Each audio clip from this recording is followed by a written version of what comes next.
Greetings, gamers, and welcome to the 96th live stream from the Misfit Gamer Studios. I'm your host, Vortex, and this is D&D Discussions.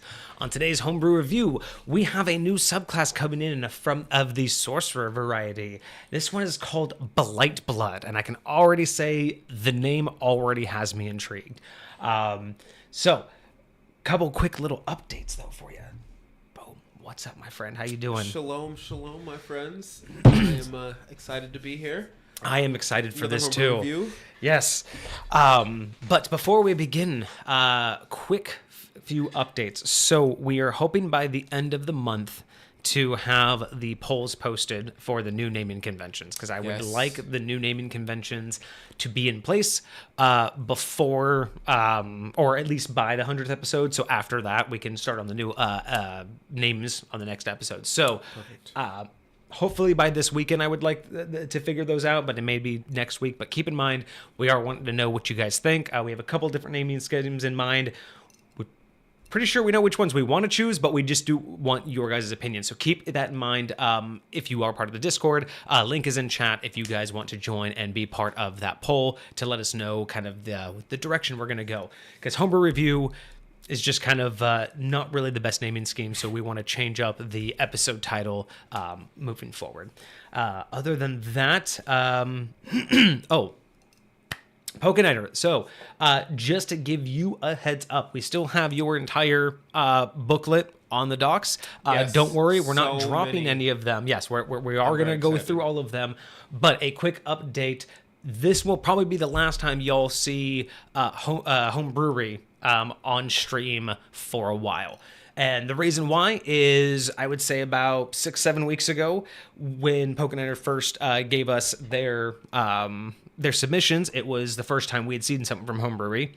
Actually, submitted through Home Brewery. Yeah. And submitted it. And it was so clean that we did want to give it a good run through. We wanted to give them a couple test runs. So we've done a couple reviews using Home Brewery as the source. And after some, back and forth with the use, we currently use another one called Goblin Notebook, and we're trying to basically find an in-between. We're trying to look for something that works more for us and the stream, and that can be a little bit more branded towards us. So this will probably be the last time that we're going to review through Home Brewery, and mainly the reason for that is it's not that we have anything against Home Brewery. It is really nice in how it's laid out. I do like its customization. We will be continuing to mess with it in the background and see what kind of customization we can do for ourselves, especially if we want to do anything publicly, if we want to publicize anything, if we want to actually create anything. We are still highly considering using Home Brewery for physical publication. It's got beautiful customization. It's wonderful. Yeah, and it works for physical publication. The biggest issue that we're running into is it's just not hitting the mark in terms of the branding that we want to see and the displayability on stream. And basically, the way that it's displayed, especially with that kind of the double columns and a couple of the ways that it's formatted, it's not as easy to follow through and see, things like on mobile or on smaller screens if it's not full screen. We're just noticing that it's not as it's not one of the best for our audience. So we will be transitioning off of that for the time being until we can find our permanent solution, which will probably either be something a little bit more custom or it'll be a blend of these tools that we're using, just depending upon how we can get them to look. Because, it's really more about what works for us to read through it while we're on stream, as well as what's visible to you guys while we have it. So keep that in mind. We are going to go through all yours, Pokeniner. They are still on the dock, but we're not going to be reviewing them in the particular way that you've done through Home Brewery after this. So if you see that change in the future, just wanted to give you a heads up. That's what's happening. It's nothing against what you've made. It's just that Home Brewery really isn't the direction that we want to go currently live on stream. But again, we have still thrown around the idea of maybe doing a published book of all of our prior homebrews. I really want to. Like actually posting the homebrew with the submitter's consent, of course, and then having like our notes or like little like snippets of what we said during the stream. Right. So yeah, still thinking about that for next year, kind of future ideas. But yeah, again, it's all about transparency, guys. We want to let you know what's happening. we have a lot of changes coming. We want to be open about those changes. We want to let you guys know ahead of time, but some changes are inevitably going to just change or just kind of happen suddenly, like the stream name change, right? We kind of just decided that there really wasn't any reason to wait, so we just, we named it from the Vortex, MGS Live to Misfit Gamer Studios. That was just kind of a sudden change. But things like, doing the polls, we want to be open about things like how we're going to be branding and how we're going to be displaying things. We just don't want to make too many sudden changes where people feel like, it was made, we just don't want to make sure that everyone feels like they're part of the decisions and it wasn't made against you guys, or we made a decision in spite of you guys. It was just more of, we do have things that we're doing in the background. We don't always talk about it, but yeah. Just want to let you guys know it's not anything that you guys are doing. I know a couple people have recently submitted stuff through Homebrew Review or through Homebrewery. Yes. And as great as that is, again, we mentioned this before, you guys are free to submit homebrew as in any way that you want, whether it's directly in Discord, whether it's a note, whether it's homebrewery. Cosmic loves his copy and paste. Yeah, so it's totally fine however you guys want to do it. If you want to take the time to use homebrewery, it's an awesome tool. It definitely makes things look good. But we just kind of, like we said before, no need to do it for our benefit, because we will end up just doing our own formatting moving forward, just for for ease of use. So again, if you have any questions about that whole process or suggestions, we do have a channel for suggestions for the stream and for the Discord and for Misfit Gamer Studios in general in the Discord. So if you have any ideas for us or any questions, post them. We'll definitely want to chat with you guys. We want you guys to be part of that whole thing. And we already see Pokeniners in the chat, which is awesome. Already here for their item, which is great. Here for the review. I guess Pokeniner says that there's actually an issue that they've learned between Google and Firefox transition. I guess, have you... Well, you don't use Firefox, right? I do not use Firefox. Although somebody told me to use Firefox for their PDF viewer, but I've not been able to... Interesting. So is that just so you've noticed that if you've made something through Homebrewery, I'm assuming it's Chrome that's fine. Google Chrome is probably fine. So Firefox has an issue with Homebrewery? That's interesting. Well, that's rude. And Cosmic's in the chat. What's going on, Cosmic? Shalom, Cosmic. Welcome, welcome. Well, that's even maybe more of a reason to not use Homebrewery, at least digitally for now, if it's going to have problems with different browsers. Well, generally what I do is if I create it on there, I download it into PDF, and that's what I would actually end up publishing. Oh yeah, that's true. Okay, so yeah, we'll continue that talk, because like we said, we definitely like Homebrewery for more like physical copies, but for the digital stuff, at least for the live stream, right? If we want to like make digital stuff for you guys, we might even use Homebrewery for that, right? Like stuff to post in the Discord. Mainly we're getting away from Homebrewery just for the live stream aspect, just for the visuals. Showing it to you guys. Yeah. You guys. But I think that was it. I think everything's still... covered most of the things. Yeah. Okay. That's pretty much it. I think we talked last week about the YouTube exclusives, or possibly either the YouTube or Discord exclusives or Patreon exclusives, depending on what they're going to be for the TTRPG reviews. That's part of our new roadmap now. So for your guys' custom TTRPG stuff, as well as other non-D&D TTRPGs, because I've always really wanted to actually do a sit down with Call of the Cthulhu. Oh, that's right. So I would be interested, but those are going to take a lot more effort, and definitely not something that we would be able to fit into a live stream. And I think we could put a lot more effort into it, because the Homebrew Review is really great for D&D stuff that's generally acceptable in most campaigns. Talking about balancing, talking about approaches from a DM point of view, talking about approaches from a player point of view. Those are things that we really want to keep with that, but I'm really enjoying the custom TTRPG stuff that we've been getting. But I kind of want to maybe move that into a dedicated section. But that totally makes sense. Yeah, and to really dedicate that much time, I think it would be best in a like a recorded fashion, where we could sit down on a weekend or something. Yeah, sit down for a whole weekend, actually record it out and put that out. And that's why I say like a YouTube exclusive. We've also talked about doing a Discord exclusive where it would be like a YouTube video, YouTube exclusive, but we would, have you guys, because we've had several of you guys talk and ask about coming onto the live stream, like voice chat and stuff. And, while we want to entertain that idea, live streaming is just very touch and go already with what you can and can't get away with.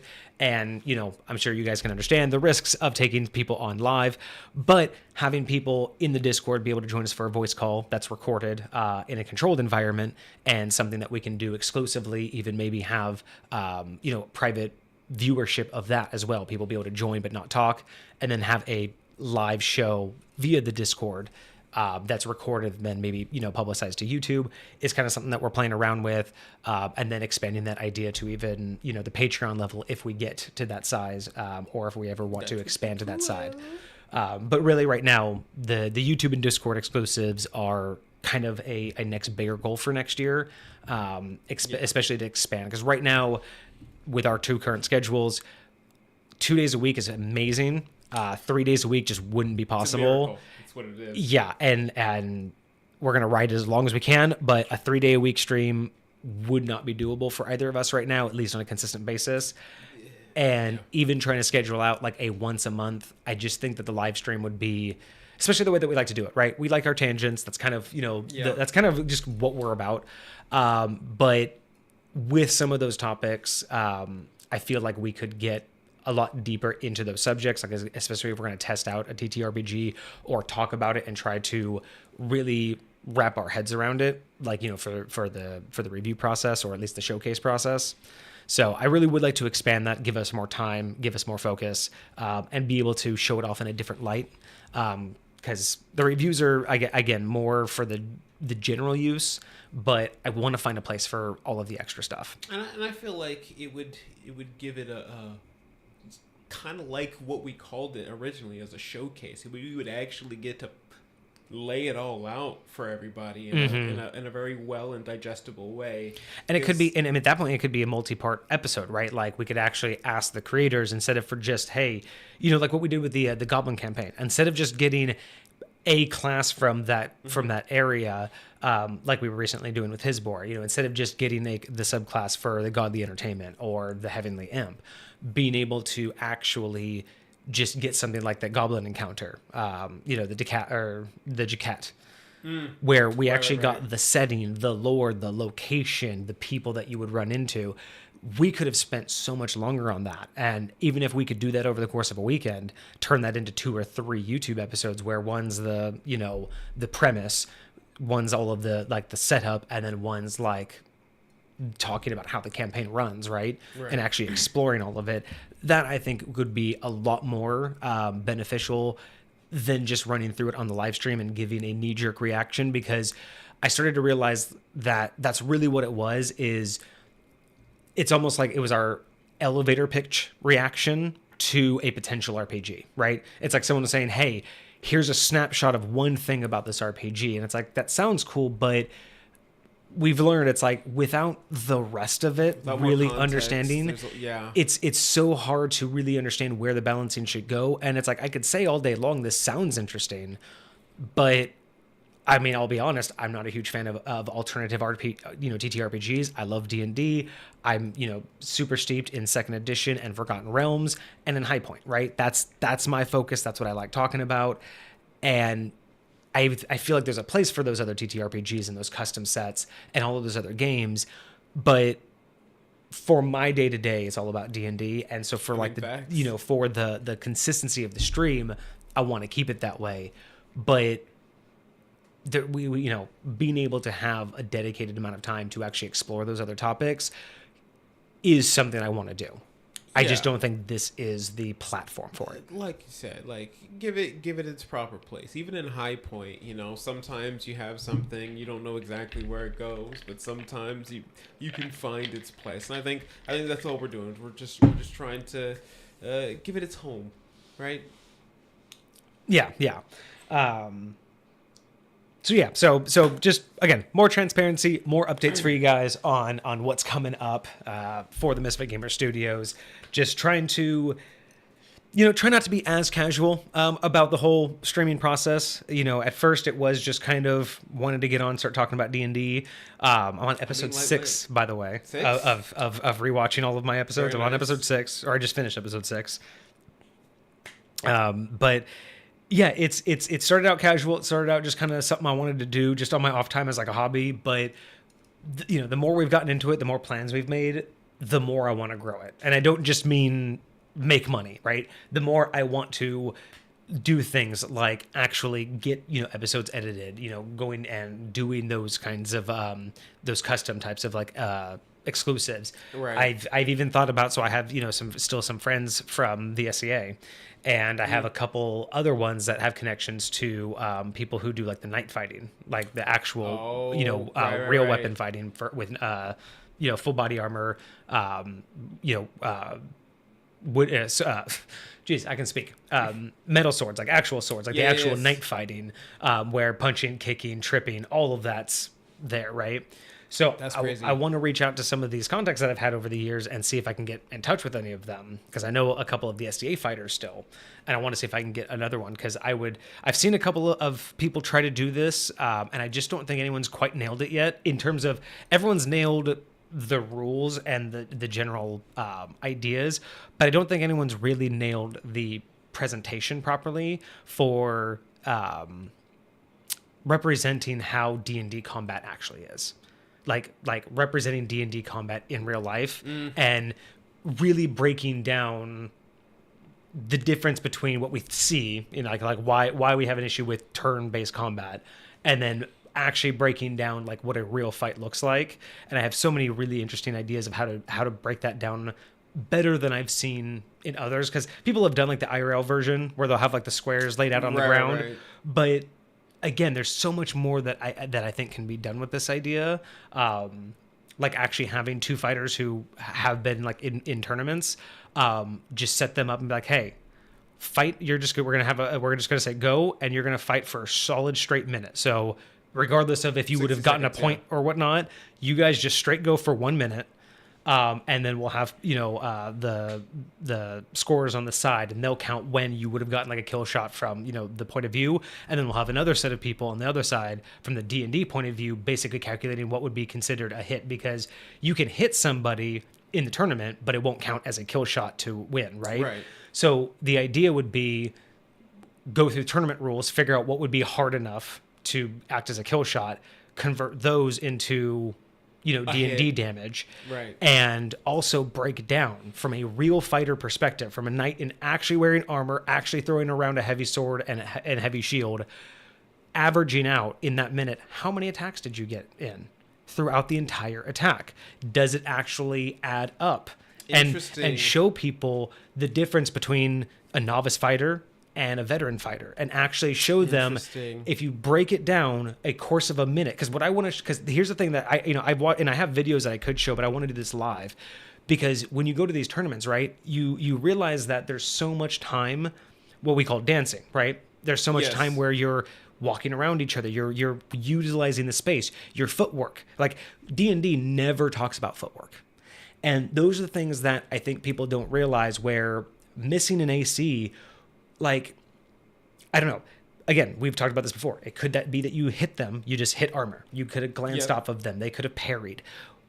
DMs are at fault here for not expressing what a miss is. When you just say you miss and you move on, that's the kind of problem that us as DMs have created. We don't embellish what the misses actually mean. We don't actually detail out combat. So that's one of the reasons why I want to do it real life and show people what like real combat looks like from both a knight point of view and like the SEA point of view, because roughly the same thing, but it would be kind of nice to see the two variances and how they do it. But just showing people what real fighting actually equates to and why it breaks down to D&D into those components and how realistic it is, and actually discussing like, is it justifiable to say you only get 1 or 2 attacks every 6 seconds? Because realistically, again, in a real fight, I want to see in 1 minute are both people actively going to get 10 full swings? And are they going to get any more? And if it's only 12, then there's your fighter that gets like an extra swing, right? But or something like a bonus action. But if they're going to get 20, 30 swings in that minute, then we got to talk. So this is what I want to show people, and Interesting. I really have some really unique Very ideas. interesting. I have some really unique ideas on how I want to film it, but that's going to be You know what? I would a be lot. interested to do the same thing with 2 martial artists. Oh my gosh, we could absolutely do that. Some of your kids, if you have any Well- that are still in class. Well, I mean, because we could actually, if we could actually get acceptance to actually go there, like some like the teens that are still training. If we could actually see them do a sparring match, that would be interesting. I know a place. Because you're not currently teaching right now, Correct. but I'm sure you still have connections Oh, of people most that definitely. I know. So if we can get permission to go there and just do that to where we're like, hey, you two spar for 1 minute, and And a minute's a long time to spar.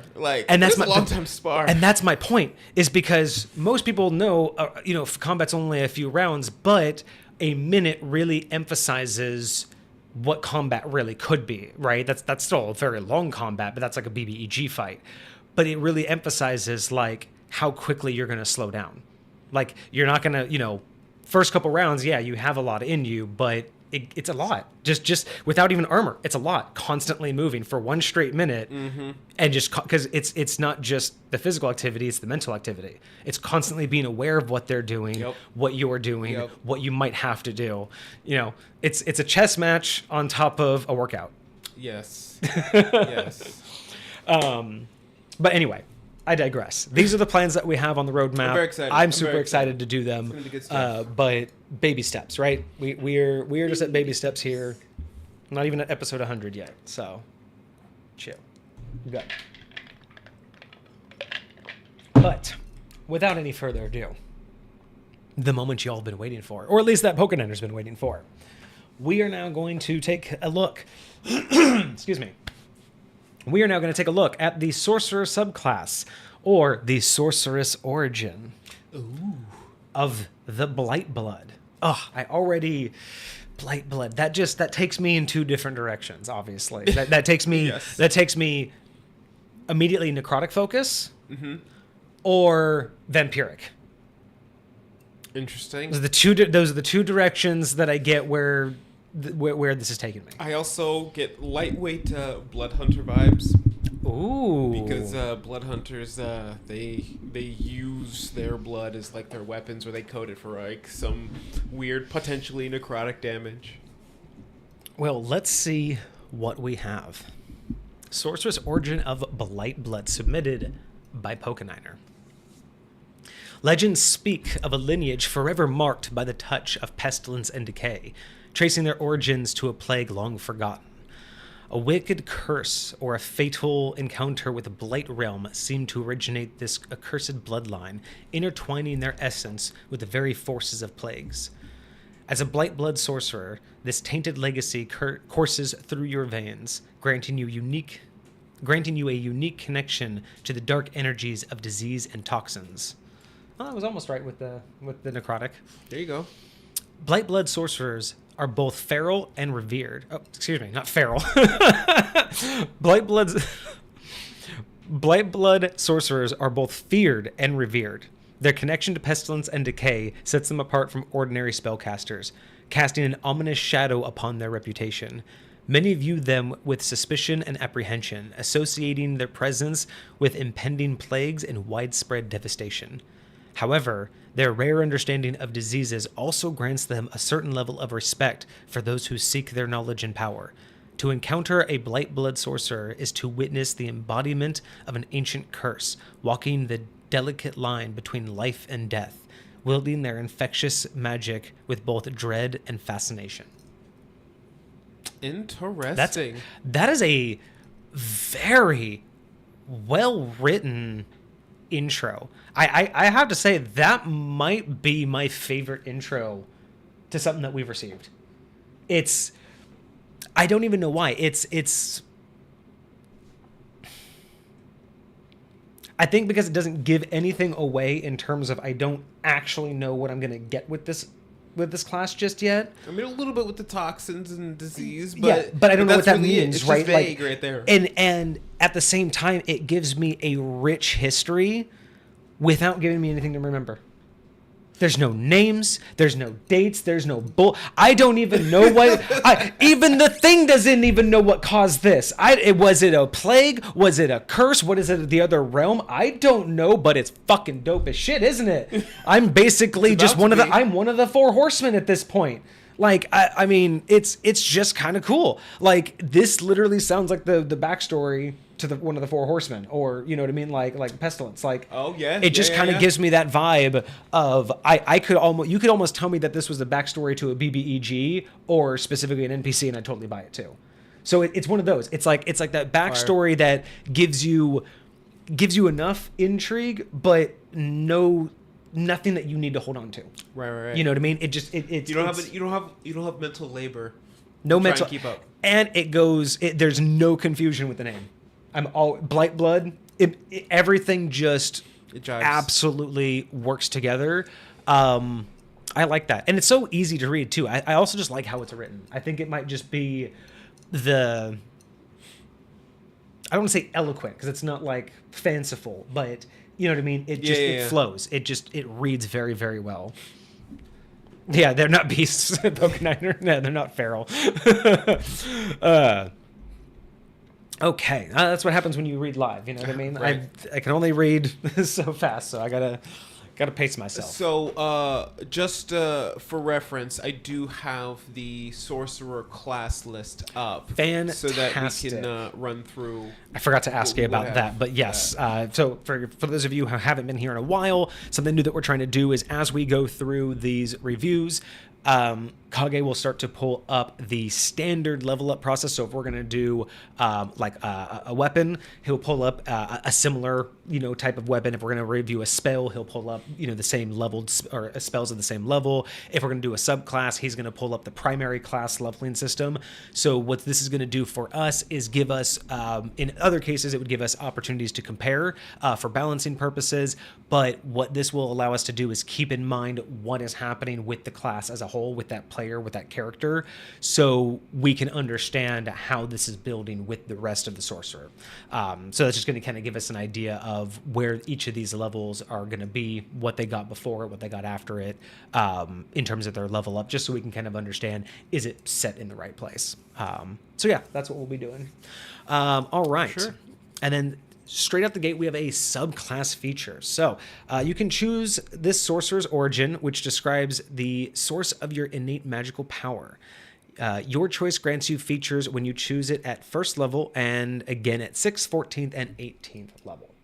All right, so is there anything that we need to know right out the gate for sorcerer level 1? Just anything on the baseline that we need to know about. So you get spellcasting and your sorcerer origin. So this first feature is going to fall right in line with, at first level, you get some initial feat just by choosing this. Because in 5th edition, sorcerer is one of the only, I think there's like 2 classes that actually you get to choose your subclass at first level. Oh. Everybody else has to wait till 3rd level to even get a subclass. That's right. So I think cleric is the other one that gets. Is it cleric or paladin? It's not paladin. Oh, because paladin does an oath at 3rd level. Yes. Paladin might be at 2nd level. Okay. Interesting. Nope, you're right, 3rd. Okay. But yeah, cleric, warlock, and sorcerer. Warlock, really? Mm-hmm. Oh, that's right. Wait. Because technically you need a pact. You need a pact. Yeah, that's fair. It doesn't make any sense to get a pact at 3rd level, because what were you doing for the first 2? Yeah, that's true. Who's giving you your powers for these first 2 levels? All right. So we have, just to kind of look here, we have 1, 2, 3. No. Okay, so. Oh, never mind. Okay, I misread that. So basically, as a sorcerer at first level, you choose to be a blood blight as your sorcerer origin. Gotcha. All right. So blood blight magic, or Blightblood. Got to say that in the right order. Blightblood magic. You learn additional spells when you reach certain levels in this class, as shown on the Blightblood spells table. Each spell counts as a sorcerer spell for you, but it doesn't count against the number of sorcerer spells you know. Whenever you gain a sorcerer level, you can replace one spell you gained from this feature with another spell of the same level. Interesting. So these aren't required. So Is that standard? they you just get them. So like once you level up, these are just a part of Your spell list that you can Yes. collect. But So- when it says you can replace one spell you gained from this feature with another spell of the same level. Does that mean that so if at first level I get Hex and Inflict Wounds, does that mean if I don't want Hex, I can choose another first level spell and drop Hex? Read it one more time because that's So whenever you gain a sorcerer level, you can replace one spell you gained from this feature with another spell of the same level. The new spell must be a necromancy or an enchantment spell from the sorcerer, warlock, or wizard spell list. I don't know if that's normal. Let me look. I don't know if I like that though. Because typically I would, when I think of like the subclass, especially how it works in 5th edition, it's kind of like a lock-in of your special abilities, like of your your customization. And so if it's going to give custom spells, or if it's going to give a specific spell list, I would much rather it just be in addition to what you normally get. Like, hey, here's your normal spell list. These are just additional. But to be able to swap them out almost, A, kind of seems like it decays away from the build. Lightweight defeats the purpose. And B, it's almost too powerful. Because then I really just get a sorcerer that's Just super customizable So- for anything I want. I mean, granted, Sorcerer it's only is- necrotic and it's only enchantment, so I know it's limited. Sorcerer is also, I'm pretty sure Sorcerer's spell list is kind of small comparatively. Maybe that's why. Okay. But Sorcerer is a special kind of spellcaster. Wizards get a book, Yeah. right? And they can just This is just innate. fill that book. Clerics, they get it from their god. They have access to everything out the gate. They just get to choose what they want for the day. Right, Same it's the thing with prayer because the druids. god just grants it to them. But sorcerers, you just whenever you level up, you just get a spell. You get to choose a spell, but that's it. You don't get anything more, and you have a very select amount of spells. Now you get sorcery points, so you can do a lot of cool stuff with it. Change it out for stuff, get extra spell slots back, do all kinds of craziness. But a lot of what you get in power with the sorcerer, you lose in flexibility. Gotcha. And I don't know if this is. This is almost like common. this is like a common balance, or this is a way to balance it out. Kind of. Okay. I kind of feel like that's what it's. So Pokeniner is saying to take a look at Aberrant Soul Sorcerer. Aberrant Soul Sorcerer. And then saying that some sorcerers get the ability to customize their spell growth. Does he mean Aberrant Mind or Divine Soul? It just says Aberrant Soul Sorcerer. I don't know. It's just one of those things where it's like, if I'm gonna get the custom spells, I would almost be like, then why not just give me one custom spell that's designed for this class, and then instead of giving me two, just give me one custom spell for this class, and then plus one any choice of my choice. Necro, same rules, right? Just say, give me inflict, at first level, give me inflict wounds and one other necrotic or enchantment from sorcerer or warlock list, right? Like, I don't mind it being I get to choose and build my own custom list, but it is kind of weird to get a selection that's built for this class, but only to be able to be given the option to get rid of it. You know what I mean? Yeah. I'd rather it just I'd rather it be a constant build towards the customization or the idea behind the class. I'd rather it always be a build towards it instead of allowing it to be deviated. Because then again, I feel like it just kind of takes away from, because again, 5th edition, this is really how you do it, right? How you customize a subclassing. It's not my favorite way to do it, but this almost kind of starts to take away from what that's trying to do. Yeah. And I totally get that.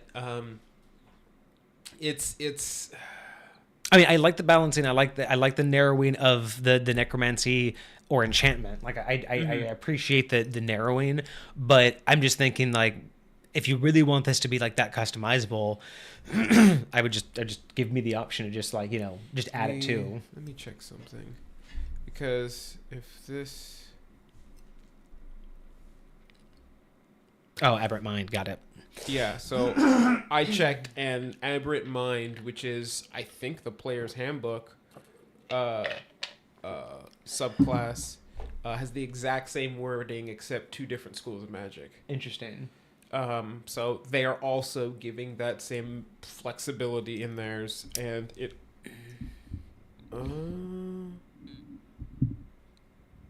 And again, maybe that's just my opinion. I mean, because not everything that fifth edition does is that jives well with me, which is why I prefer second. But even second edition doesn't do everything that jives with me. That's also fair. But yeah, so I mean, it goes along with it. So I'm not going to say it's not balanced. Obviously, it's right in line with it. I think just in general, this isn't a comment too much to Pokeniner and the Blightblood.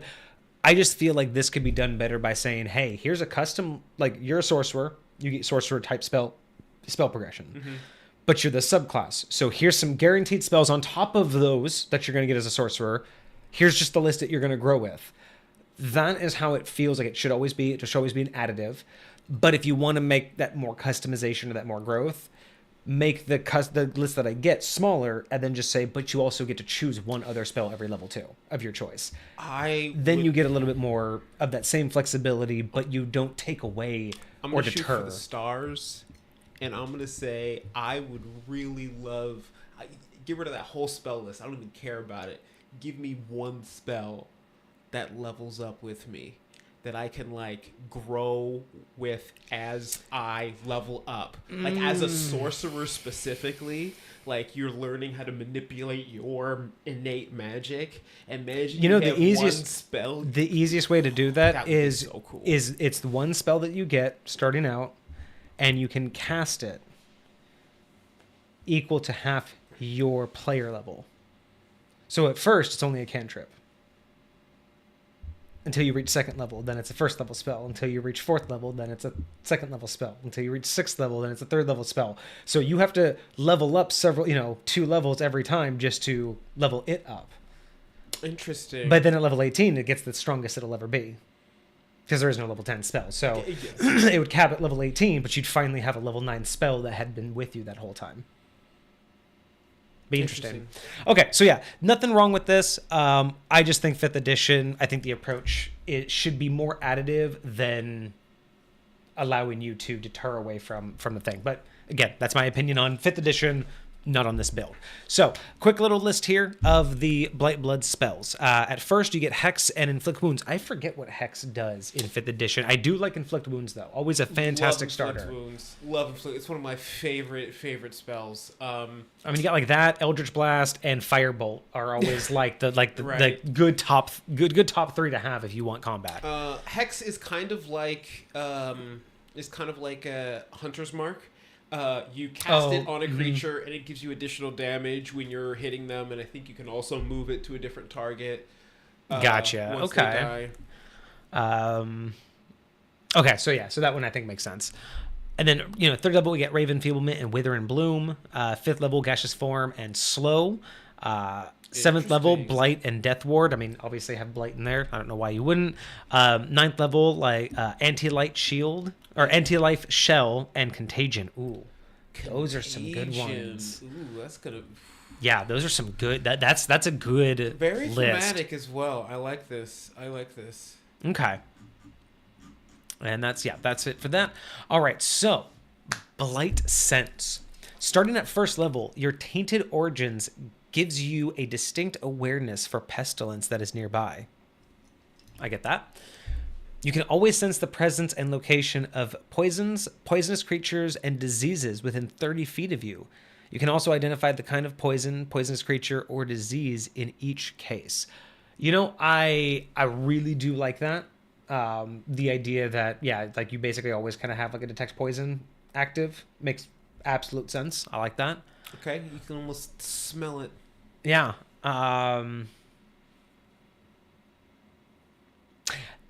It's interesting. The identify, I would still like to see that on a roll.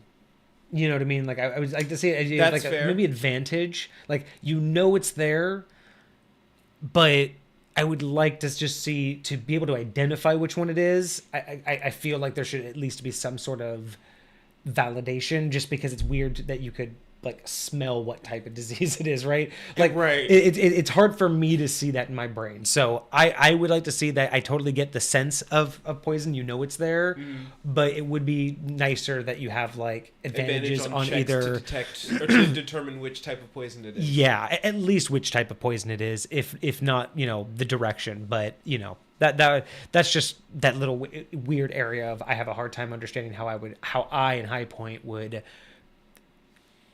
how would I justify how the not only the specific spot and location but the type without touching it, without knowing anything.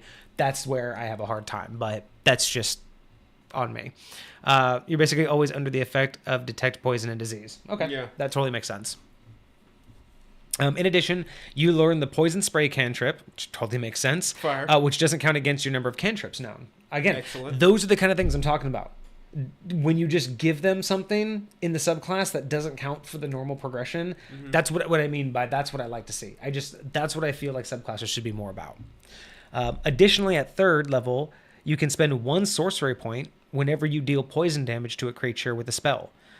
The creature must succeed a Constitution saving throw against your spell save DC. On a failure, they gain the poison condition until the start of your next turn. That's fucking dope. Basically, imbue all of your spells with poison for a sorcery point. That's fucking dope. That's cool as shit. Yeah, I like that. That's cool as shit. Although I will say this. I wish 5th edition did something better with poison. I wish the poison condition actually did some shit. Right. Like, this is beautifully done. I really wish that poisoned was a better condition. Just like 1 tick of damage. Or like a D4, even if it's a D4 per turn, you know what I mean? Like the idea is like, there should be some long-term effects other than, because what is it? You're just slowed, or is it just your defense goes down? You just get disadvantage on attacks and saves. Something like that? Let me look it up. The spell is rarely worth the need of a spell slot, so made sort of a unique enhancement for them. So casting the actual detect poison or disease is almost rarely ever worth it. So it was just like, why not give it to it as like a, what do you call it? Just an innate ability. Exactly. See, and that makes sense. I see the problem that you're trying to solve, but the way I would go about that, because I totally get you. You never want to do, like, you never want to give them something they're not going to use. Like, right. That's kind of flat out. I totally understand that detect poison is a role play more or less mechanic, and it's not so much a game level mechanic unless you're going through a dungeon and you want to test to make sure a certain liquid isn't poisonous or whatever. But the way I would go about doing this is the detection is automatic within 30 feet. I would put a roll on the location and a roll on the type. So you would basically, you would alert them, be like, hey, there's poison within 30 feet. At least 20 feet away. I would give them the general... Is it a spammable thing? Can they just roll until they get it? I would say it's more kind of like... I wouldn't say it's a spammable thing, because then you might as well just give it to them, right? Yeah. It's kind of like the idea of like the old school rules of like picking locks. You can't, like, I wouldn't say you can't do it for another level, but the idea is like maybe you can't do, you try to sense it and it's like it just permeates the room. So if you do a failed check, it's permeating the room, so you can't know its location. But then you could roll it to do its type. So that way you have 2 different types of rolls, but you're automatically giving them the ability, right? They know it's there. They know it's somewhere in the room or within 30 feet of them. Then they have 2 chances to find out what it is, where it is, and if they can't, at least you can justify it from the same concept, right? You have this sense that it's here, but it's overwhelming to you, and you can't distinguish it, or it's so faint you can't tell where it's coming from, right? So you could play with the results of those rolls, but still give them the benefit of the detect poison and disease without them having to cast it, because they always know it's there. But it kind of sucks if you have someone you are trying to poison them, they immediately know it's in their cup. Knowing it's in the room, but not knowing whose cup it is, makes more interesting gameplay. Interesting. Because if you're doing one of those things, right, you're all at a table, and the wine comes out, and you're like, hey, by the way, there's poison at the table. But again, that's all you get. You just get to be like, hey, your senses, or your spidey sense are going off. There's poison here. Then you make a roll to be like, well, whose cup is it in? Then you fail that roll. And you're like, fuck. Okay, well, what poison is it? And then you're like, oh, it's this kind of poison. It's going to kill them in 12 hours. So you won't know immediately who drank it, right? So now you're just like, how do I get out of this situation?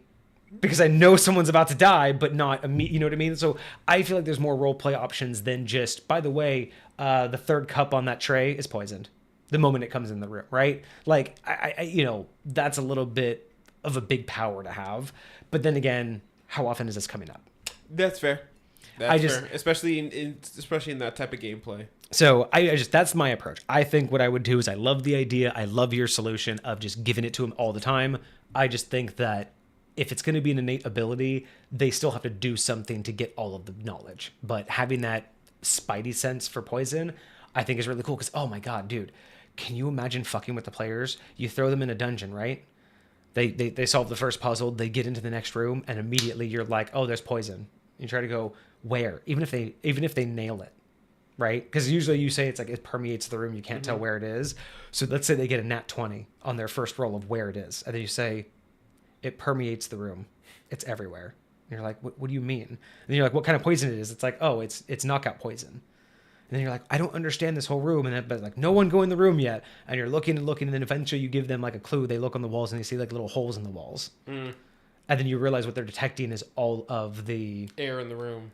Well, not the air, but air. It could be like poison in the gas, which would be cool. I didn't even think about poison gas. That would be fucking cool. I was thinking darts, like the poison darts in the walls. Oh, so you would just know there's poison all over the room in these holes, but it's just because it's full of, like the poison darts. Gas would be more interesting because it would literally just permeate the whole room and they couldn't pinpoint where it was. So those are I think I would find more enriching gameplay doing it that way. But I think it's solving the right solution, or I think it's solving the right problem. Giving a pestilence-based class that kind of sense, I think makes I think it makes it better than just giving them that spell. Right. Pokeniner, I agree with you on that. So. Very much so. I agree. I see the same as you need to take initiative to notice. If you're always under the effect of it, you'll build a tolerance for it. So someone brought up that they see every disease, and that'd be true, but would they care? I mean, that's true. If you're walking through town, you basically are just constantly detecting anybody who has an illness. You're like, oh, you got cancer. Oh, you got pneumonia. Oh, you got vampirism. Oh, shit, you have vampirism. Yeah. And see, and again, even more so, this is why I feel like it would be more beneficial to the role play of you're constantly getting that spidey sense. Like every time you walk into a tavern, you're like, you get the awful stench of disease in this room. And it's like, this is a tavern. This is a place of business. Why is it like, but is it the food? Do they just have a piece of rotting meat back there, or is someone here sick, right? To make the checks to figure out what it is. Like, I don't know. There's so many unique situations there. It's a really cool concept, though. I do like the ability. The idea that you would have to ignore it after a while, that you're just constantly bombarded with the sense of disease everywhere. You just kind of ignore it unless you want to. So, there is the idea that the player might just have to say, like, hey, do I notice anything out of the ordinary disease I normally catch, right? So that would be interesting. The regular diseases. Okay, so, and the idea is not for the DM to inform them that they get anything, but for the player to utilize this power. So. Okay. Yeah, I could see why that would be, a little bit more of the role play. That would be, I think, more. That might be more difficult to get across to the standard gameplay in terms of how this is written. If just anybody were to pick this up and try to run this, I don't know if both DM and player would pick that up. Interesting.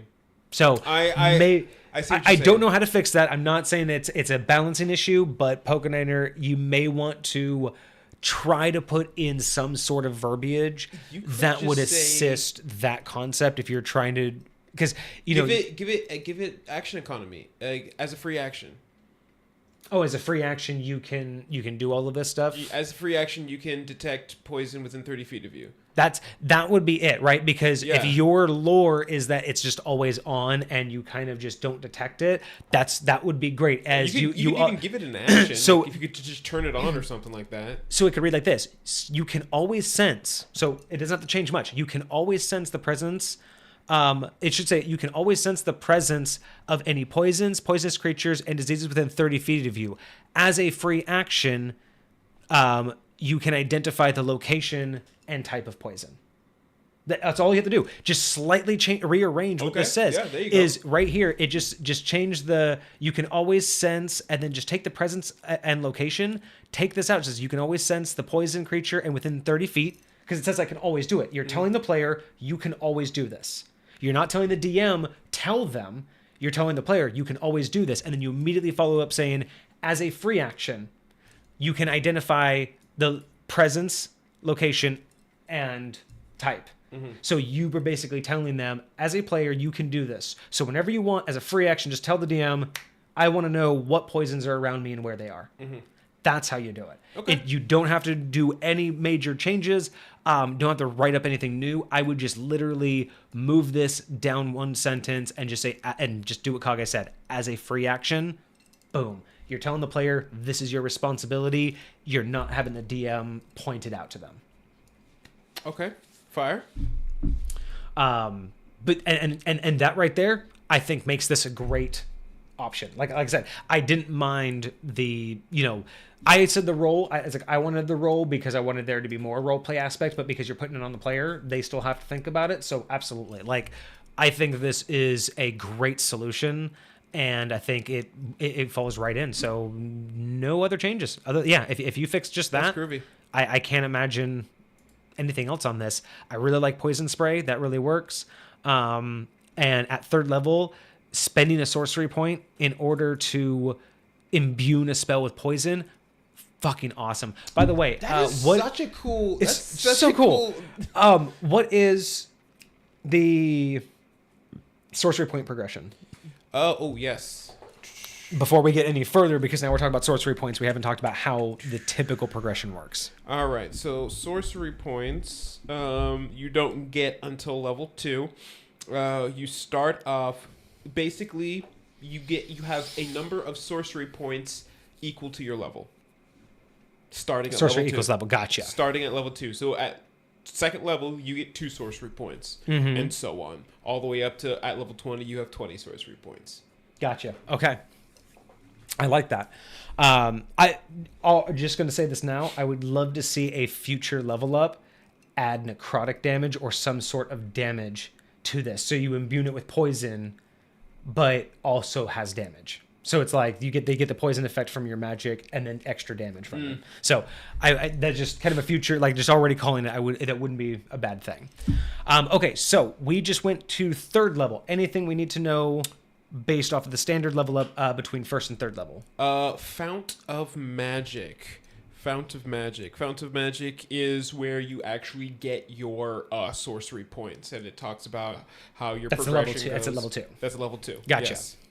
And then flexible casting, just different things you can do with your sorcery points. You can turn your sorcery points into spell slots, and vice versa. Is it 1 for 1? It is not a 1-for-1. So, spell slot level, if I want to get a, what do you call it? If I want to get a first level spell slot, I need 2 sorcery points. If I want a second level spell slot, I need 3 sorcery points. So it's always +1 from the spell number? No, because at third level, you need 5 sorcery points. Fourth level, you need 6 sorcery points. And fifth level spell slot, you need 7 sorcery points, and that's all you can do. Gotcha. Okay. And then what's the other exchange? Is it the same exchange rate? Converting spell slots into sorcery points is a bonus action. You can expend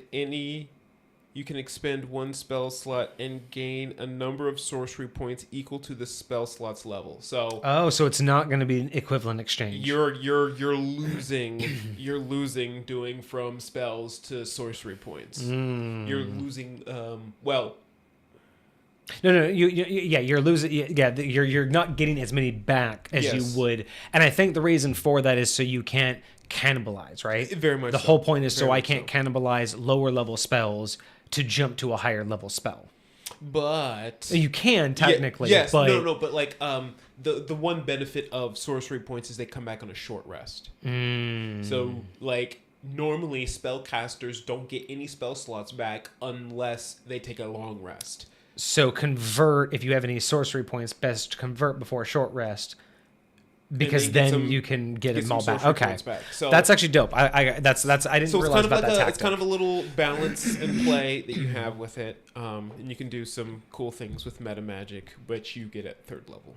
Okay, and then anything between 3rd and 6th? Between 3rd level and 6th level, you get ability score improvement at 4th level. You also get Sorcerer's Vitality. What is this? That's an optional roll. That's why. Okay. That's some weird stuff. And then at 5th level, you get something called Magical Guidance, which is also some weird optional stuff. So we're not going to worry about that. All right. And the Pokeniner says that if we look at Shadow Sorcery, they also add in a 3rd level add-in for how they use their darkness spells. So some sorcerers don't get that kind of thing, but sorcery points felt like they could connect to this feature. I kind of like that. Okay, excellent. I think what does that mean? They can see through their magical darkness in the darkness spell. Yeah. Because the only other people that can do that is warlocks. And because they just have like the eyes of something creepy, they can see through magical. But that's any magical darkness. This is specifically your casted magical darkness. So, but still, it's very cool. All right. Okay. So it's going so far. It's actually very well in line with a regular sorcerer. That's the other thing too that I like about this one, because sometimes with the subclasses, it is kind of hard to keep in mind what the standard class is doing and not just add in the stuff that you want. It's really nice to see that this is going really well in tandem with the normal progression, right? It's not feeling like it's jumping kind of out of nowhere. So now we're getting down to Infectious Casting. Starting at 6th level, your Sorcerer's Origin can contaminate your spells through your meta magic. Because you mentioned meta magic at 5th level? 3rd. Or 3rd level. So yes. What exactly is that? So meta magic is how you use your sorcery points to change your spells. Oh, gotcha. Because you can modify them. Yes, you can make your spell double in distance. You can make it double in length and time. You can shoot 2 targets instead of 1 target. Gotcha. You can do all kinds of groovy stuff with it. Okay, so in this one, you can contaminate your spells through the meta magic that you gained. You gain the Transmuted Spell meta magic. Ooh. It doesn't count against the number of meta magics you know. If you already have this meta magic, you can choose another meta magic object and to gain instead. I love that. That is a fantastic workaround. Additionally, if you use your Transmuted Spell meta magic to change the damage type of a spell to poison, the spell is 1st level or higher, you regain the expended sorcery point. Interesting. So the transmuted spell? What is that? That is what I am actually curious about. I'm going to see if I can look that up. Because we didn't get it linked in here. So, because this is a meta magic. So transmuted spell is a meta magic, and it doesn't count against yours, and then you get another one. I love that you give them the other choice if they already have it. So if you use this spell to change the damage of a spell that's 1st level or higher to poison, you get the expended sorcery point.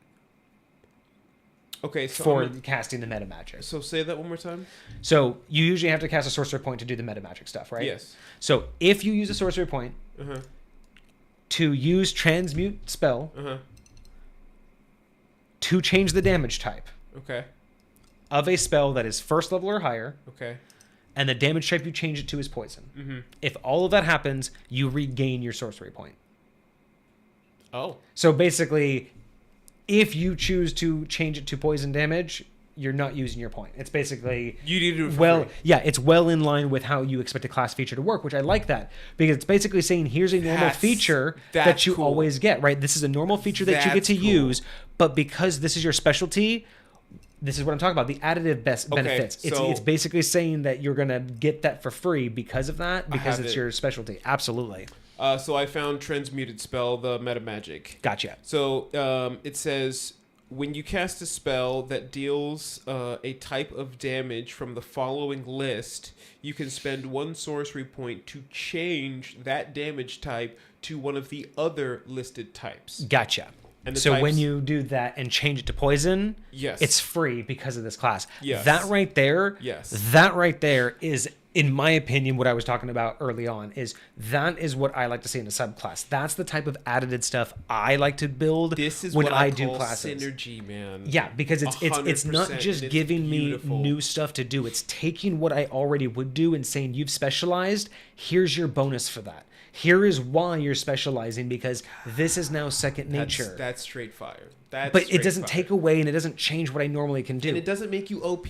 No, it really doesn't. It just makes you with specialized. one damage type. Yeah. It's like an Iceman. But that you know does what nothing but ice spells. But you know what I like this, and I'm really curious. Keynote, this does combine with the earlier feature, so you can make an infectious fireball. Which would make sense because, yeah, this is just transmute spell, but you can do... that's crazy. Any spell, right? So basically you can do this to any spell you do. Now, what I'm really curious about, and Pokeniner, let me know if... in addition, it encourages you to use that regain sorcery point for the poisoning feature. Right. So, So the idea is that you use transmute spell to change to poison damage, and then you regain the point to then spend it on the poison condition. Yeah. So the idea is it's basically supposed to make these happen in tandem. That's kind of fire. Which is cool. Now, what I want to know, Pokeniner, is if you intended for this, your verbiage says you regain the expended sorcery point, which means this isn't for free. This isn't an innate ability. You have to have a sorcery point to expend. Yes. You get it back, but you have to have it in the first place. Yes. So it's not free. Yes, because mostly free. Because if it wasn't in there, you want to just make sure that it's not intended to say it doesn't cost a sorcery point. You regain the sorcery point, which means you had to have it in the first place. And I just want to make sure that we were all on the same page for that, because words matter, and that small change. Because you know how some rules lawyers are. They're like, well, you don't spend one, right? If you regain it, you don't spend it. So therefore, if I don't have one, I would have regained it. So therefore, I didn't spend it. Like, no. The idea is that you have to have one in the first place. So I'm glad that we are all on the same page. So that's fucking cool. I think that's well balanced. I think that transmute spell along with the poison effect, and now like I said, now we get to see the poison damage that I wanted. Yeah. So that's kind of what I asked for is that ability, being able to get poison damage, and they're intended to be done side by side. They're intended to be done in tandem. So basically what I wanted. All right. So anything... Oh, we got another level 6. So also, Pestilence form, also at level 6, or at 6th level. Your awareness for Pestilence allows your body to reject certain diseases and toxins. You are immune to foreign diseases and the poisoned condition, and you have resistance against poison damage. So immune to diseases and poison condition, resistance against poison damage. So you take half poison damage, you can't get poisoned resistant, or you can't get the poison condition, and you can't get the diseased condition. So I will say that it does feel like a lot, but there are plenty of races that have resistances from birth. Yeah. It's also one of the few used mechanics. I mean, obviously, if you're playing this, you're expecting to run into it more. But I feel like because poisoned condition and especially diseased condition are so rarely used, I feel like it's more in line with the lore that you are immune to what you're doing. Yeah. So it definitely works, and being at 6th level, it doesn't feel like it's it doesn't feel like it's wasted. Like if this was at 8th level, it's like, well, no one uses those conditions anyway. Chucking it on here, I feel, is more in line with the build, less than it is a power granter. The question would be, so I feel like there's a difference between a poison that will give you the poisoned condition and a poison that will kill you. Right, which is why there's a difference between immunity and resistance. The one that can kill you, you aren't immune to. You're just resistant to it, which means half damage. Right. Okay. So that's why I like that differentiation. But it says you are immune to the poisoned condition, and you have resistance against poison damage. Okay. So yeah, things that can kill you can still kill you. Okay. So you're not just like invincible to anything that's poisonous, but Okay. No, I'm here for it. I'm Yeah, here for it. I think that's a good spot to have it in sixth level. It doesn't really add too much, but it keeps the lore in line with what you expect.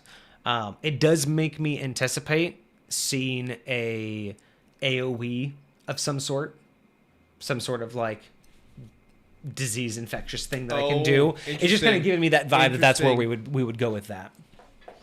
All right. So anything after 6th level, between 6th and we're going straight to 14th. So what happens between 6th and 14th level? Honestly, sorcerers really don't get a whole lot.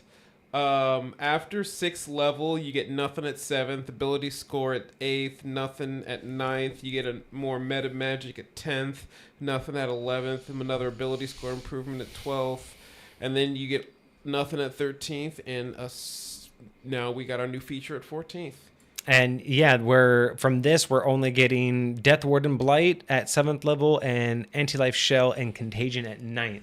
Now, in between there, you are going from having 5 cantrips known to 6 cantrips known. You're getting a bunch more sorcery points as you level up. Yeah, a couple more spells, slots. A couple more spells as you. I think every level you can get another spell. What does it say? Spells known.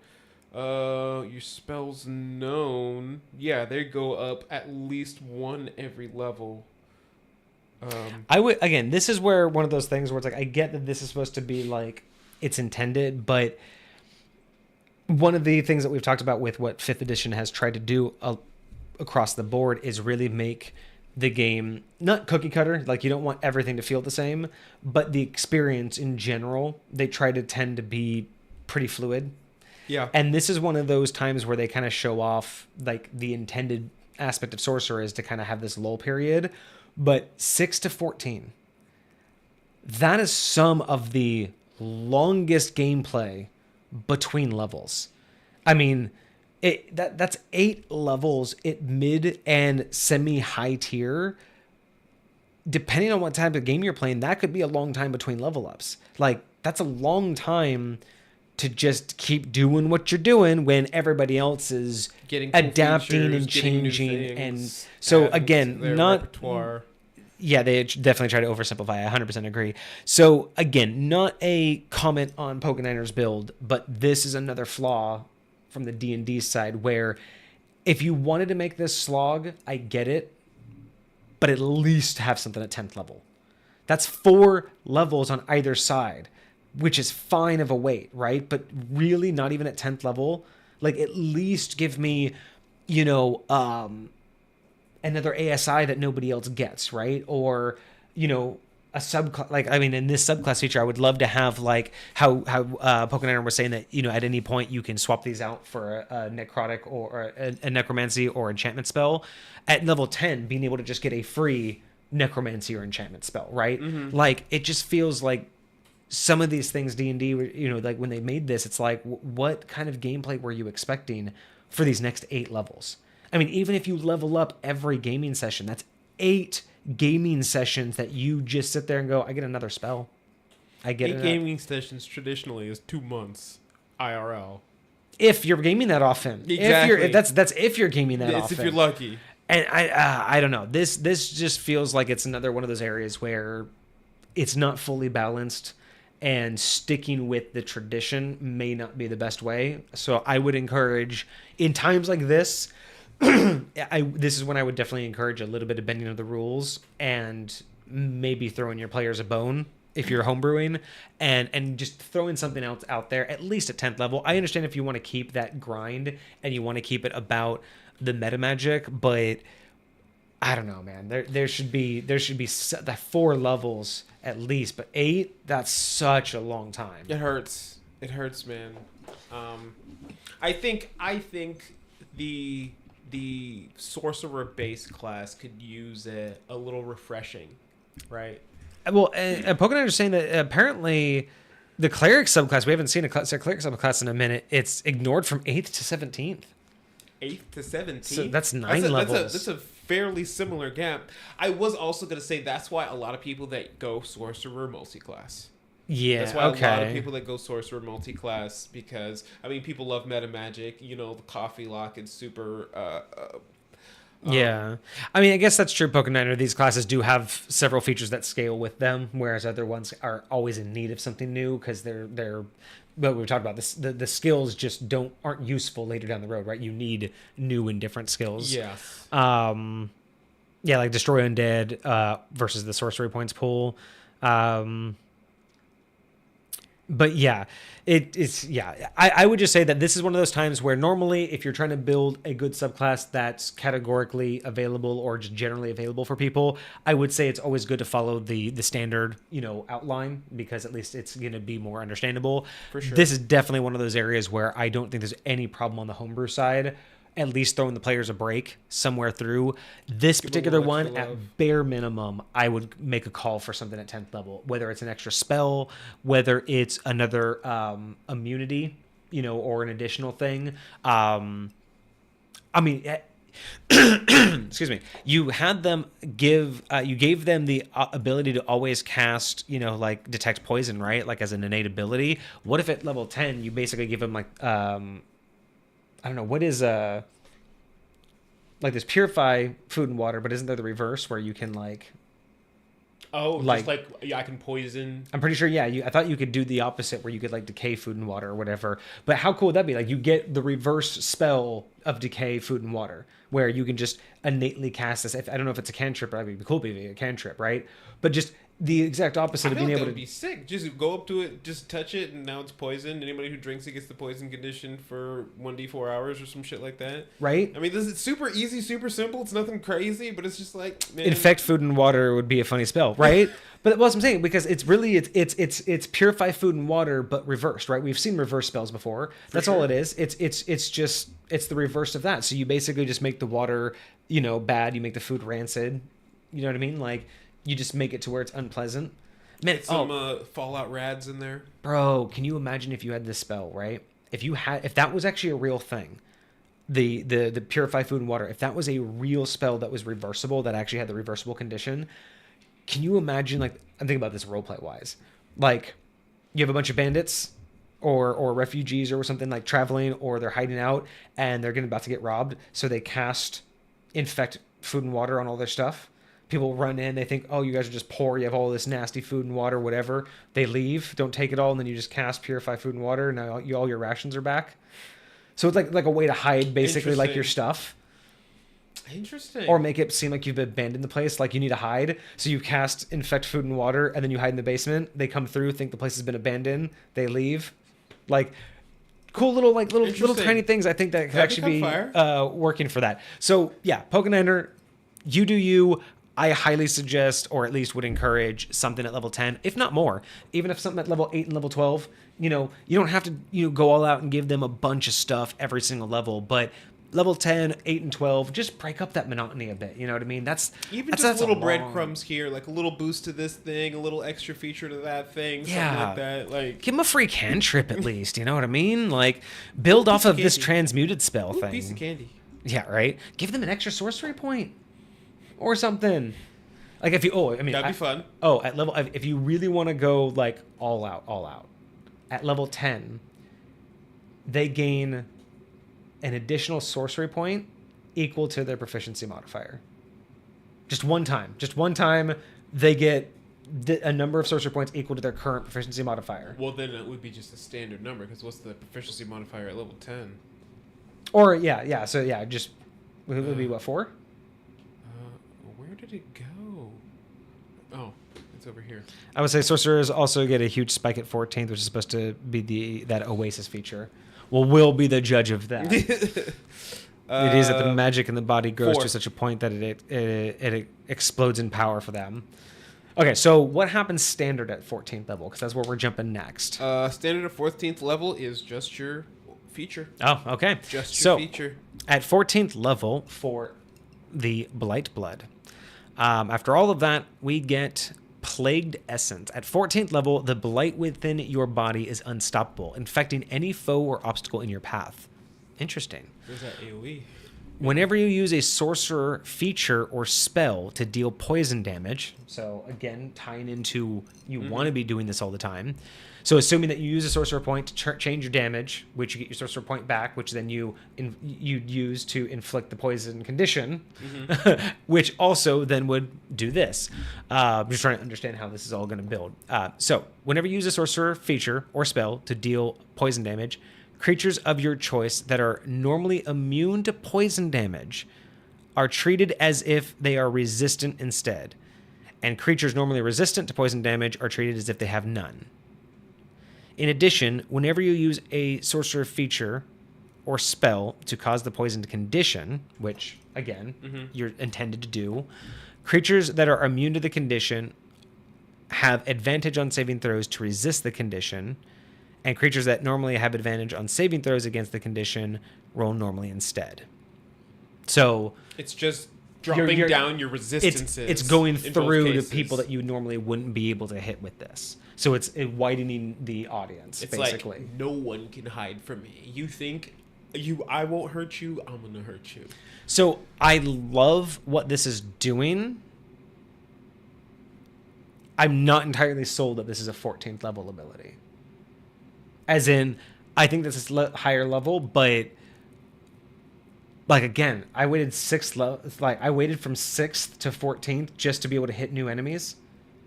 That's it. That's and honestly, that's fairly situational too. Because you have to run up to somebody who's. That's what I'm saying. Like I went from level 6.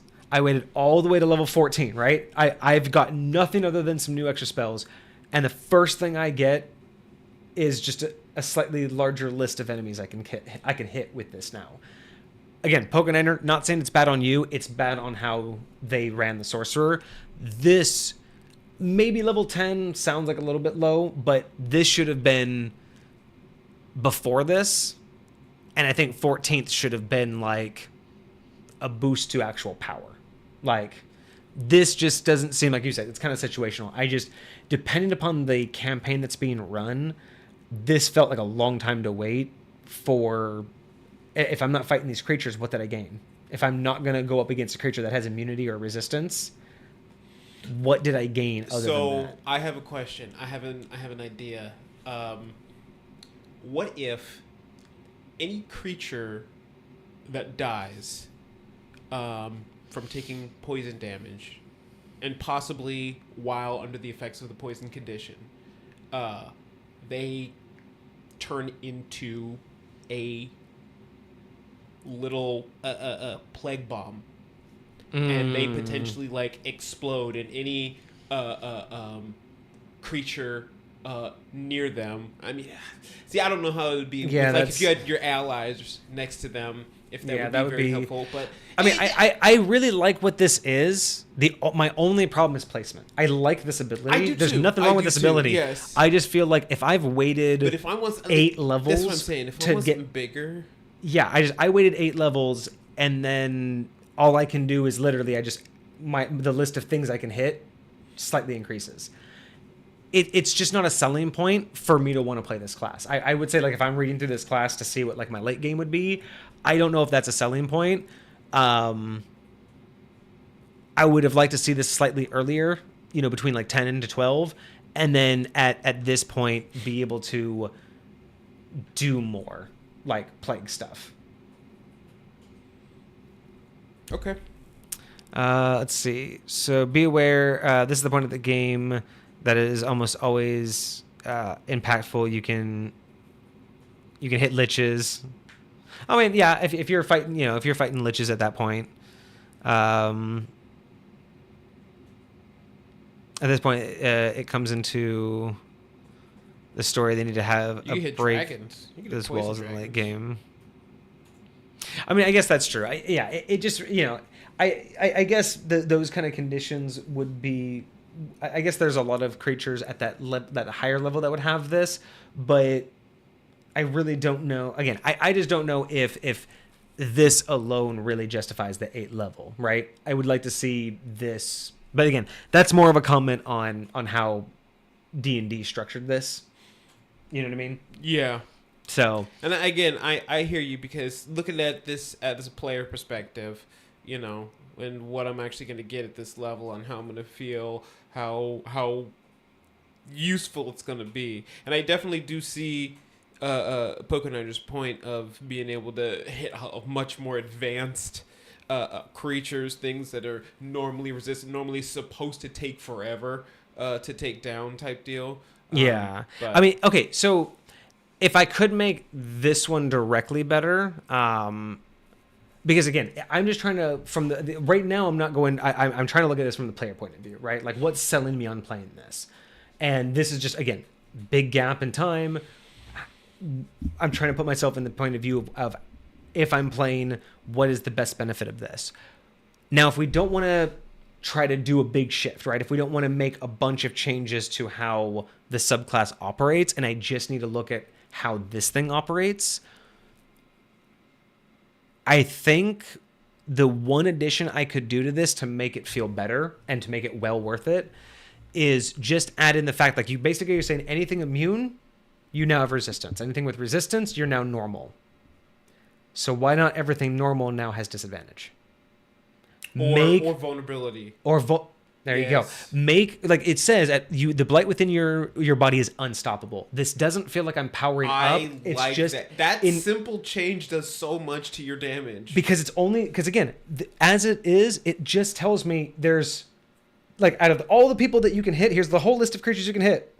Boop. That's what it feels like. It feels like the list of things I can hit just increased, but my gameplay didn't. But if I'm really becoming unstoppable, and this is really pushing me to use poison damage, anything that doesn't have resistance or immunity should be knocked down a peg, and that should hit even harder. That would make me feel worth it, because after 8 levels, I absolutely love that. After 8 levels, I would feel unstoppable. Because you know what that would do to me? That would make every single attack I do poisonous. It would literally not. There would be nothing stopping me from doing that. I have a question for you. How do you feel this would affect the undead? I don't think it would. I don't think the undead can be affected by that. I think that, they would have immunity, so then they would have resistance. So, say this is a ghost, and you're hitting this ghost with poison damage or the poisoned condition, right? Now, the question becomes, like, are they actually getting the poisoned condition, or are they just being affected that way by the magic? I think it's more of a... It's kind of like, imagine like the Horseman, where it's an exuding an essence that just permeates everything, so even the undead feel it. So you may not poison the undead, but they feel the effects of just you and your essence, your power is transcendent to the soul. Like, basically, you're poisoning people's souls at this point. So yeah, ghosts feel it. So Pokeniner, I don't know how you feel about that, but if I were being sold on this as a player, using the verbiage that you've put in here, which is the blight within your body is unstoppable, infecting any foe or obstacle in your path. Basically, anything immune is now resistant. Resistant is now normal. Is there a vulnerable condition? There is a vulnerable condition. So yeah, and there's plenty of disadvantages. And then if anything is normal, they go vulnerable, and if anything is vulnerable, they don't get a save. If they're already vulnerable to poison, or whatever, I don't know if you could up the game. So if you look on here, there's the two different things. There's the damage part, and then there's the saving throw. Right? Yeah. There's like the resistances and stuff like that. So on the damage side of things, vulnerability is double damage, right? Because resistance already is double half damage. So gotcha. Anything past double damage would be like quadruple damage. Yeah. Right? Okay. So maybe there isn't anything beyond vulnerable, but yeah, that would, I think, make this full circle. And again, it would absolutely, because right now it also is basically saying, like, yeah, you can use your poison, but it's like, but I could also use the sorcery points to do other types of damage, right? So just because I can poison it doesn't mean that it's going to be the most effective. But again, if everything is susceptible to me, like literally nothing is regular, everything is knocked down a peg, I'm literally going to want to be a walking plague. Bro. The first thing I'm going to be doing is burning those sorcery points and just blasting everybody with poison. So I don't know how you like that idea. That's what would make me feel better as a player after waiting 8 levels. I think that would round it out. Huge. And I think you even said that too, Pokeniner, is that the idea is that it grows in you to a point to where it's like explodes out, and at that point of the game, you want it to be super impactful. So again, that's just a player point of view on what would get me there, and just not feel as, for lack of a better word, disappointed. I'm glad you like that idea. Just think about the combos a bit too well. At 18th. Well, let's see what 18th has to offer us. So we have True Pestilence. At 18th level, the blight within your body is immense, empowering your magic through those you poison. Whenever a creature is poisoned by one of your sorcery spells or features, you regain 1 sorcery point. Additionally, whenever you deal poison damage with a spell, you can spend 5 sorcery points to have it deal maximum damage instead of rolling. Okay, now I absolutely want Plagued Essence to drop normals to vulnerable. Because again, that is just going to stack. Because again, you already want those original ones that you mentioned. You already designed this to make me want to do Transmute Spell, so I can get my point back. So I can then do. So I basically want to do Transmute Spell to give poison damage, so I can get my Sorcery Spell back. So I can then do Poison Condition later down the road. If everybody is twice as like knocked down a peg, I'm going to use it on everybody, and then a few levels later, I'm going to be stacking all of that damage and just imagine hitting one of these damaging spells and critting, bro, and just doing your max damage on all this poison. Like, it would be insane. Absolutely. Yo, and you'd be able to do it on cantrips. You'd be able to max damage a cantrip. You know what I would also say here too? I might make it cost 2 sorcery points. That makes sense. Maybe. Yeah. I do like the 5 sorcery points for max damage though. Oh, wait. What's 5 sorcery points. So max damage is what I wanted to be 2 sorcery points. No, that's 5 sorcery points for max damage. It's whenever a creature is poisoned by one of your sorcery spells or features, you regain 1 sorcery point. Oh. Yeah. No, I'm totally digging that. I love that. Yeah. No, that works. How many do you have at 18th level? You have 18. You have 18 at 18th level. Yeah, that makes sense. Yeah, so because that basically makes you a walking plague at that point. And you could do that max 3 times, or you could slap some spells and do it a couple more times. You could sacrifice some spells and do it a couple more times if you really wanted to. So the 6th regained. So the 6th regained for the 1st.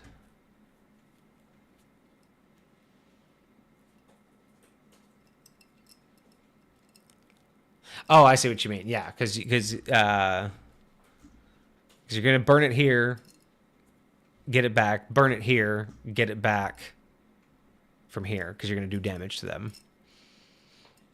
So now you can do it literally without spending any. So where last time you regens from the first got as it well. back and had to spend 1, now you get them both back.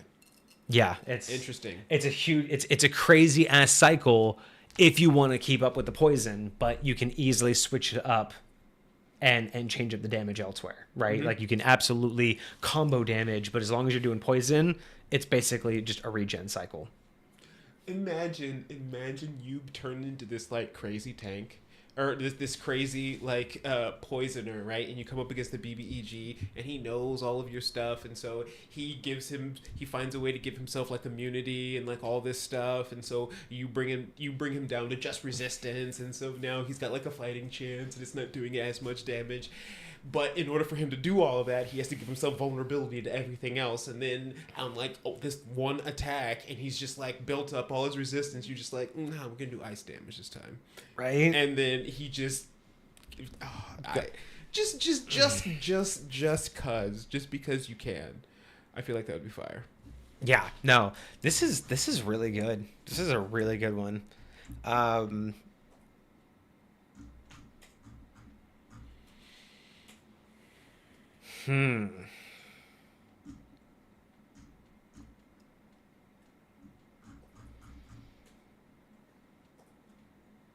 Always the hard part.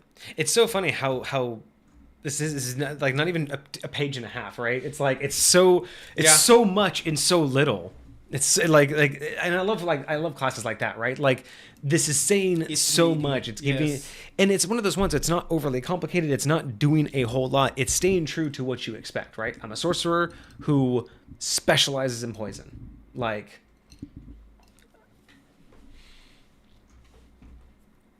I really like it. I really, really like it. yeah, no, it's very simple. I'm just trying to figure out. I mean, it doesn't really have any balancing issues outside of what I mean. I think everything we've commented in is more about how, like, Wizards of the Coast have done it, and not Pokeniner. For the most part, Um, with the exception of I'd say 14th level. Yeah, but I even would- then that was that small change. Yeah, Just small change completely- there. But I mean, Pestilence Form was great. Infectious Casting was great. Yes. I mean, this feels very. I want to say just like traditional. This feels like something you'd get out of the book, right? It really does. It's like it's steeped with lore, but it's not overly complicated lore, and it feels like hey, we wanted to make a poison-based sorcerer. Here you go. Here's just a bare bones poison-based sorcerer. You know, you're not changing the fundamental aspects of magic. You're just doing better with poison. A lot. And it's doing it in all of the right ways.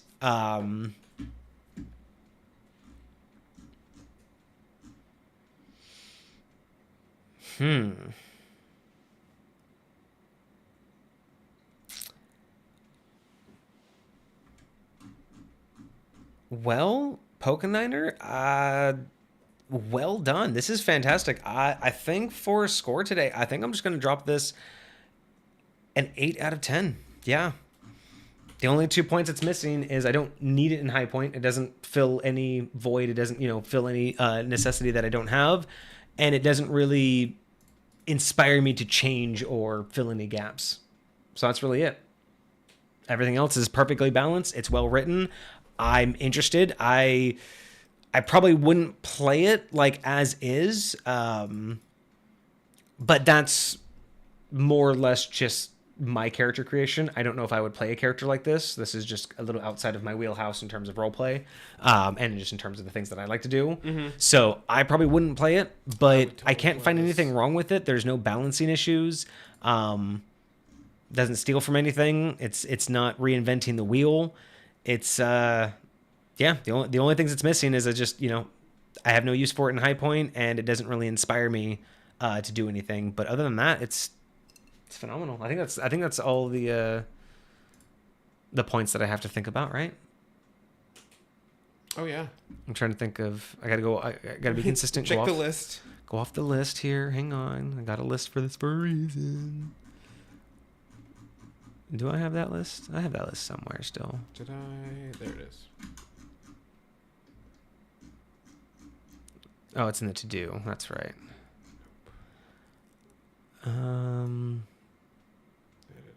Yeah, it's not a reskin. It doesn't have anything unnecessary. It's not OP for its level or for whatever, for its build.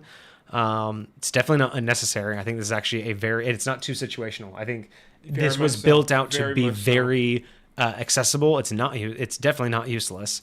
It doesn't have any unbalancing issues. It wouldn't really need many changes to work in high point. I just don't need it there, but it would work as is.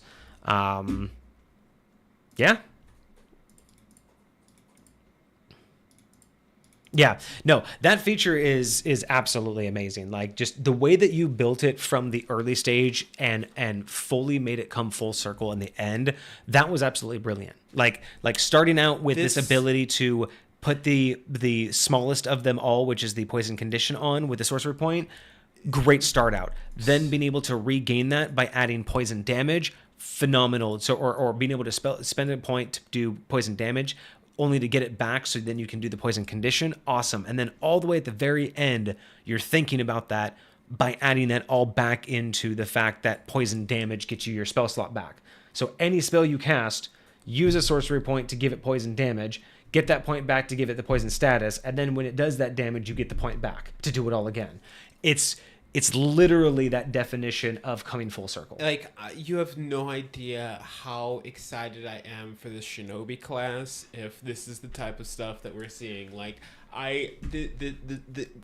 synergy that happens when classes come together, when you can put together all of the different pieces and make it feel like every single time, like especially when you're a sorcerer and you don't get a lot of different spells, having those spells that you have be so useful, right? Imagine if you took lightning bolt and then just turned it into this type of damage every single time. Like, that would be crazy. Like, I don't know.